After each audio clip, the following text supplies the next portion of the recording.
In a mysterious wild zone, an astronaut desperately calls for help, but his communicator isn't working. He believes he has fallen into some kind of tear in time and space, most likely not even Earth anymore. A roar in the distance puts fear in him and he begins running, but it's useless. A hungry T-Rex finds him anyway. Meanwhile on normal Earth, TV host Matt Lauer welcomes to his show his latest guest, pompous Dr. Rick Marshall. Rick has been studying quantum paleontology, which is based on the theory of time warps and has taken $50 million of research. He's even written a book about it, and now he's asking for more funds.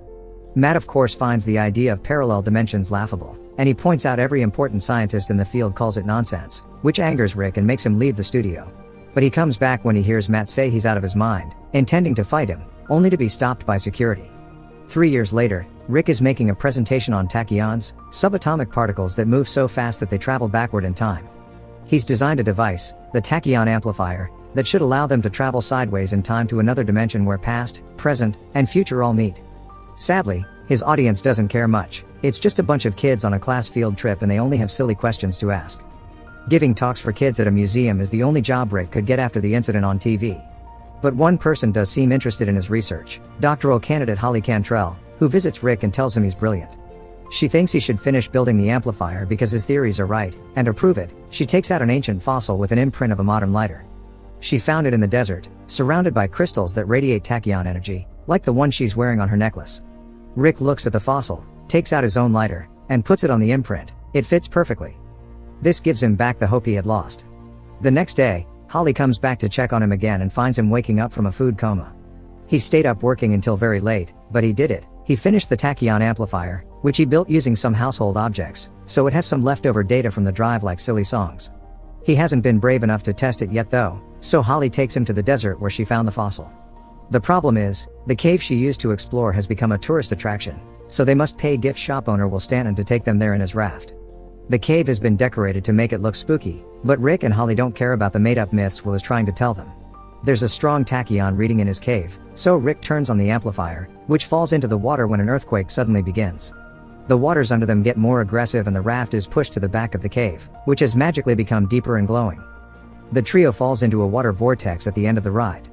This vortex turns out to be a time warp that takes them to the land of the lost where past, present, and future collide, just like Rick had theorized. They're on a big desert surrounded by miscellaneous things that have fallen there, from random doors to a Viking ship.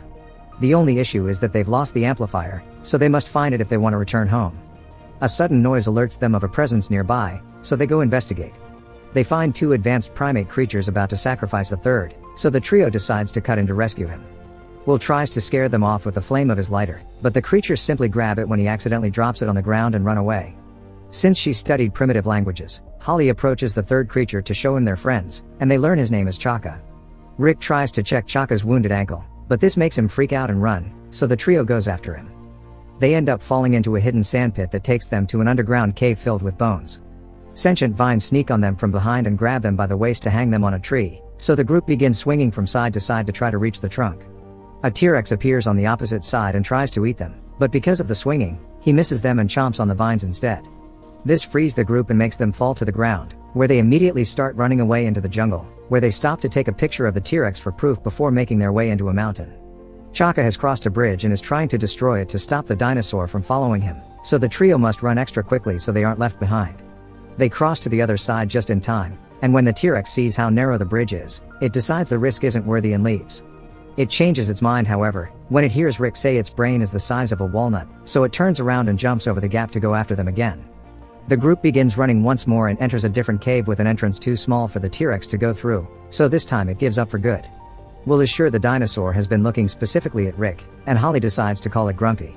Inside this cave, Chaka finds the skeletons of two humans and a bunch of their stuff, including a record player, so they decide to camp there for the night.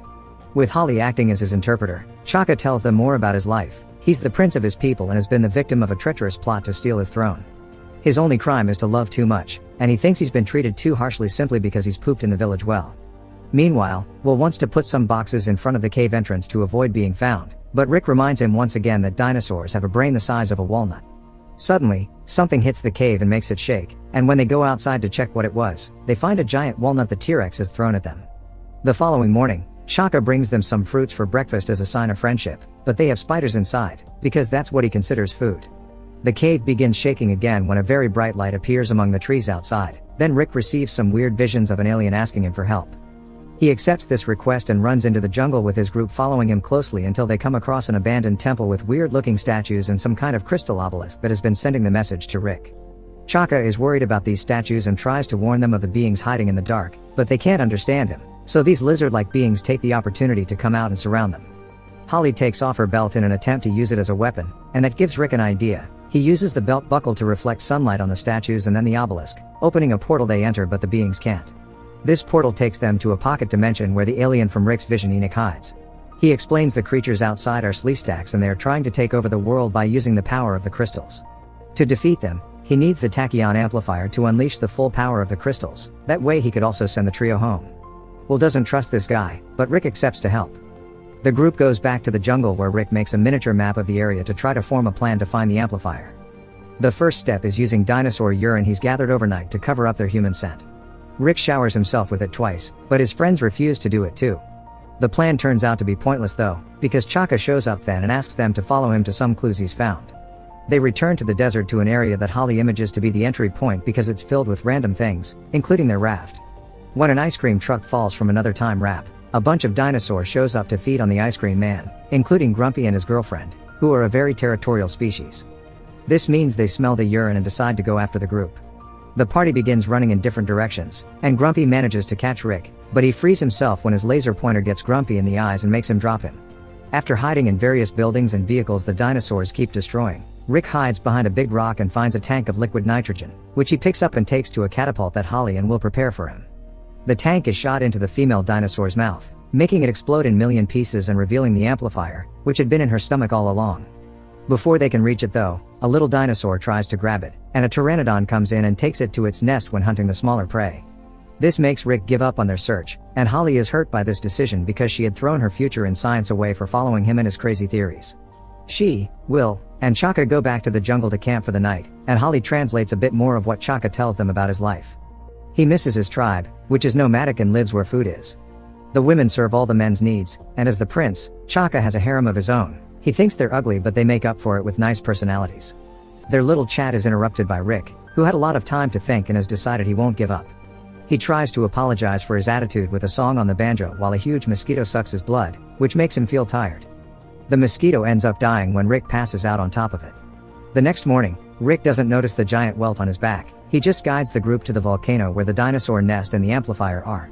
Very carefully, Rick sneaks among the eggs without touching them and reaches the amplifier, which has been playing music all along. When Rick turns it off though, the eggs start hatching, because what has been keeping them asleep is the music acting as a lullaby. Rick can't find a way to turn the amplifier back on, so he starts singing, and his friends soon join him, even Chaka, who proves to have a wonderful singing voice. The baby dinosaurs go back to sleep, and the group manages to escape with the amplifier. To celebrate their success, they return to the desert and have fun in the pool, where Chaka shares some fruits with Rick and Will as it is tradition in his village. These fruits turn out to be opiates, so while the three men wait for the effects to pass, Holly tries out the amplifier. It makes another crystal obelisk appear in the middle of the desert, and she enters it to find a cave inside with dinosaur eggs, so she keeps one.